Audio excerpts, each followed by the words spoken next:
ui mà bông mình nè tao nôn à.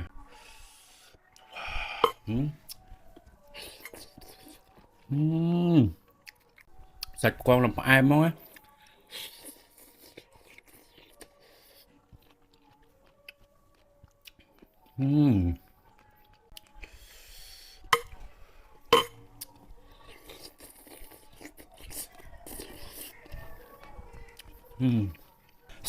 បងប្អូនអរគ្នាអូឃើញវីដេអូនេះមកម៉ាណាកុំភ្លេចជួយ comment ផងណានឹងដែរគឺយើងមកញ៉ាំបកកងទឹកភ្នែកយីសូជាមួយទឹកត្រីកោះកុងចឹងមកណាអូយទំនងបងប្អូនអរគ្នាមកណាជាតិហ្មងណាហើយរបស់ឆ្ងាញ់អញ្ចឹងយើងចោតបាននៅមួយកែនស្បឺតជាក់មកហើយទៅសូមអបអរដល់កែនស្បឺតរសជាតិលំដាប់ថ្នាក់ពិភពលោកដែលបានឈ្នះមេដាយមាសពីម៉ុងសាឡិតសិនឆ្នាំ2026កែនស្បឺតឆ្ងាញ់លើសពីស្រាបៀរធម្មតាតែសូមពិសាដោយការទទួលខុសត្រូវមក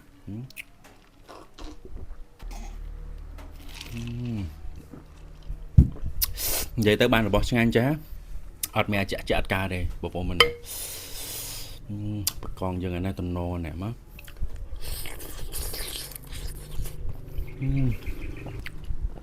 អូឆ្ងាញ់នេះ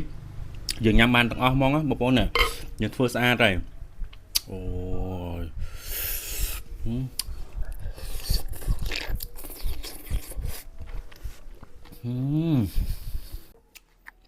មកបកង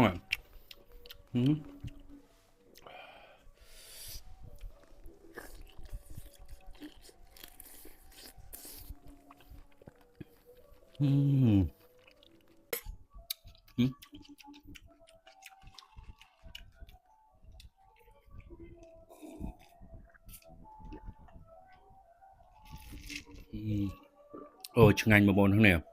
ដាក់មួយកែនស្បឺតទៀតមករសជាតិអែម